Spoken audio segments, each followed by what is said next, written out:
What is good, internet peoples, nomads? Good afternoon, Major Nomad here, you know how it is. And today I'm going to be reacting to the trailer of the new upcoming Halloween game.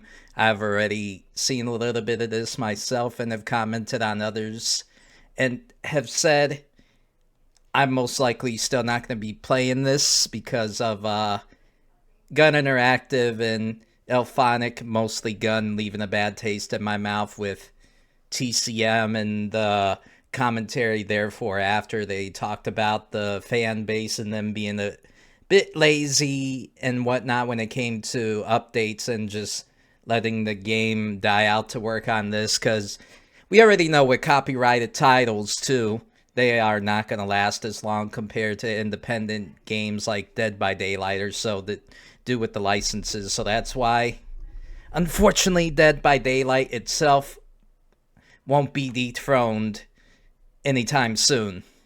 Who knows, with Night of Slayers, though, it'll be a good alternative to say the least. Like, I just gotta rant about this real quick. When Resident Evil made their own asymmetrical game, that was such a good game. I don't care what anybody says, they were balancing it out good. When Resident Evil 3, a little after that came out, and the asymmetrical game came out a little after Resident Evil 3 remake, and then they added the characters when they added Jill and the new Jill and Nikolai. Yeah, Jill and Nikolai, Killer and Survivor. That's when they finally stopped doing updates to the game, and just that's one thing that made me disappointed about Capcom. And then they focused on their free-for-all game, which was not that good or fun at all. It was just pretty much like a Call of Duty free-for-all game where everyone just kills each other, and I didn't like that much. They should have kept working and did updates with that game. They still had a fair amount of things they could do and, you know, keep it alive as a fun alternative. I digress. At least Capcom cares a bit more about their fan base and works on better budgeted stuff, and they're not old lazy boomers. So I'm gonna leave that there, but let's check out the trailer, and maybe I thought about it too. Let's see what this game has to offer. I know there will be more, and I will definitely keep an eye on that. I digress. Let's check it out.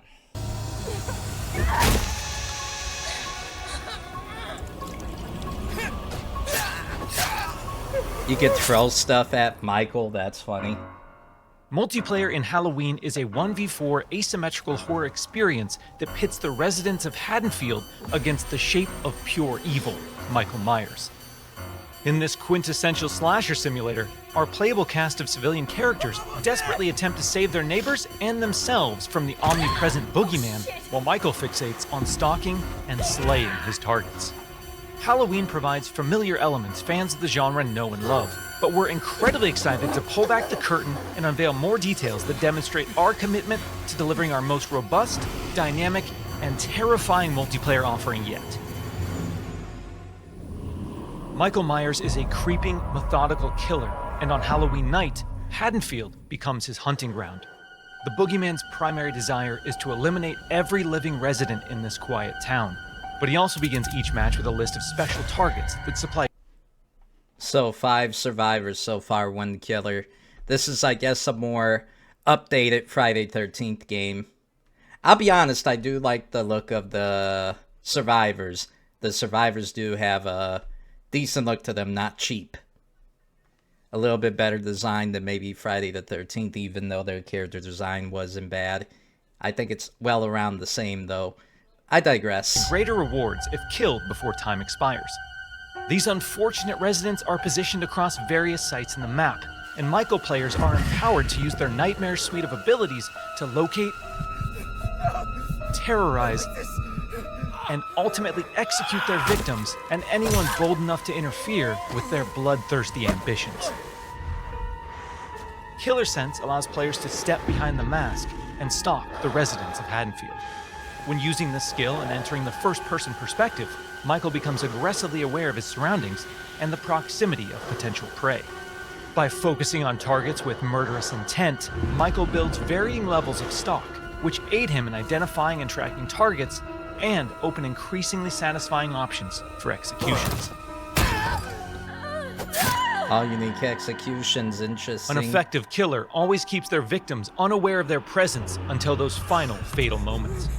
While historically Michael Myers isn't known for his speed, fundamental abilities like shape jump amplify the shape's mobility with hauntingly unpredictable results.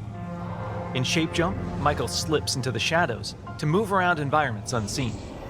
Not only does this increase Michael's base movement speed, but it also provides access to other powerful traversal options, including shape dash, which sends Michael lunging forward with violent momentum.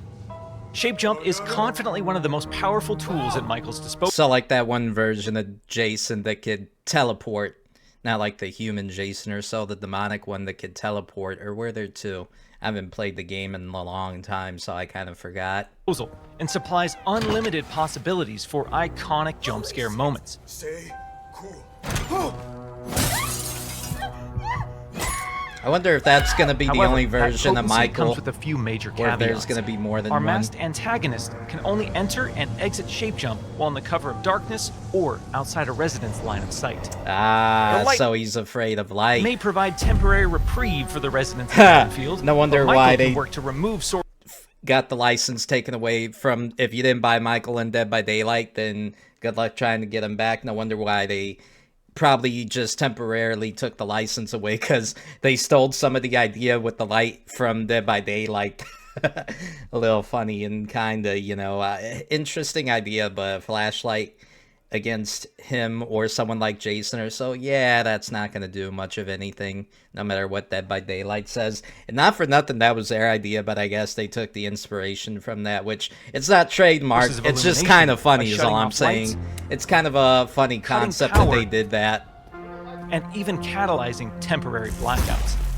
Oh, so he could be like Watch Dogs and hack Despite the power, unquestionable like in that malevolence of Watch Michael Dogs Myers, game. His horrifying homecoming to Haddonfield won't be welcomed without resistance.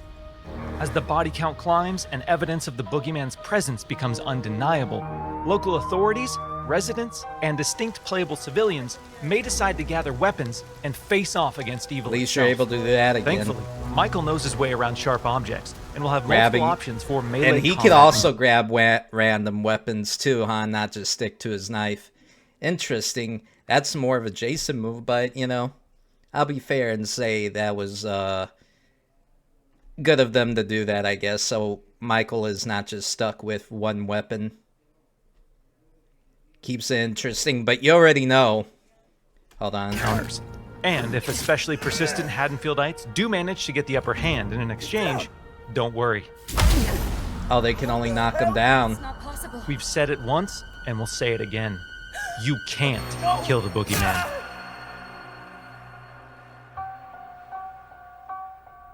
While Michael swiftly endeavors If they're a really good team, hopefully the mechanics aren't as sluggish like in the Friday 13 game when you're not using a gun or a projectile like a shotgun or so. Hopefully there's no stupid one-shot shotgun.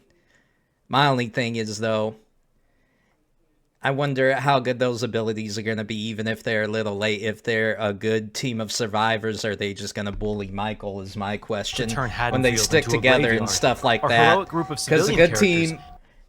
I hope they got a plan for that, because if you're playing Michael and then there's a good team of survivors, is Michael pretty much very heavily, should I say, nerfed if all teammates are, if they split up 2 and 2 or 3 and 2 or whatever, and they all focus Michael, is Michael gonna end up getting his ass beat? Or how does it work? He kills a couple of the NPCs that he hunts, and then he gets so powerful that no matter what you use against him, it's pretty much useless. I'm sure I would hope they would plan out for this, but you know how Gun Interactive is.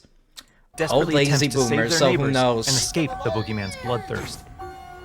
As a civilian, it's up to you to find fellow Haddonfield residents, convince them of his malicious intent, and guide them safely to one of several possible randomized escapes located around the map before they meet an untimely end. This distinctive cast of playable civilian characters each comes equipped with unique stats, special traits, and signature personalities. To ensure no two matches of Halloween play out the same, our team has constructed a vast playground of possibilities in Haddonfield, offering civilians a multitude of diverse gameplay systems to aid them in achieving their objectives and surviving the night. As civilians navigate these environments, they'll uncover points of interest, revealing resident... That's good. At least somebody on the team, either on Elphonic or Gun, surprisingly, has done the research so it doesn't get repetitive. So the survivors not only have to try to defeat or stun Jason to find an escape, you probably have to find certain things to escape to that escape area, like, say, the backyard or the gate. But you also have to babysit them. What happens if Michael kills all the NPCs? Does that mean the game fails, or can you still win, except get less points if you don't even save one NPC bot? So, interesting dynamic, but I see it's going to probably be a pain in the ass. You have to survive and escort an NPC bot, pretty much babysit, while looking for a key item to escape through one of the easier escape options. Interesting concept, but I don't know.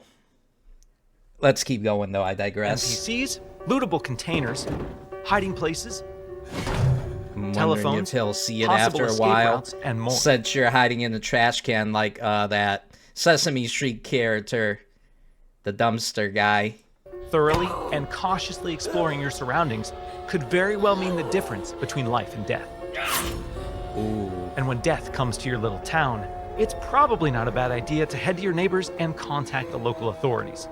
Civilians are tasked with tracking down surviving residents and warning them of the looming threat. I wonder, yeah, that's my thing too, how many points or how much points of a certain skill card you need to convince the survivors to come with you or call the cops.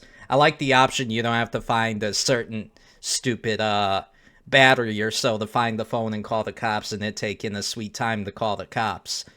I like that option, but how much? I'm sure there's a pretty decent barrier to entry of how many points or skill points or silver tongue card points you need to convince the people to follow you and call the cops. Successful conversations with residents can permit civilians to request additional calls to police, commands to find secure hiding places, or companionship as they navigate the formerly peaceful streets of Haddonfield. Should we stick together? Maybe we're better as a team. Whether it's a local family friend or the authorities, there's safety in numbers. Once the innocent residents of Haddonfield have been located and persuaded, it's time for the civilians to plan their harrowing escape.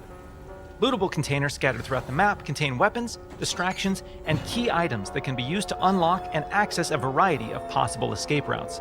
The location of these items and escapes changes from match to match, so civilians greatly benefit from adjusting their strategies based on the objects uncovered. It's also worth noting that initiating these escape sequences generates a tremendous amount of noise, which will alert Michael to your exact location. So Like what Friday happens in the 13th. likely event that a civilian becomes another display of Michael's wretched, inhumane nature? Well, their Haddonfield story isn't over just yet. Even in death, they can support their friends and even return as a sheriff's deputy for the unrelenting Dr. Loomis. Once they've So even if the character, your player, you're dead, you're able to still communicate through the game chat, well, the survivor game chat, if you can't be a cop or the one guy right here. Interesting. This is definitely, so far, might be pretty survivor-sided.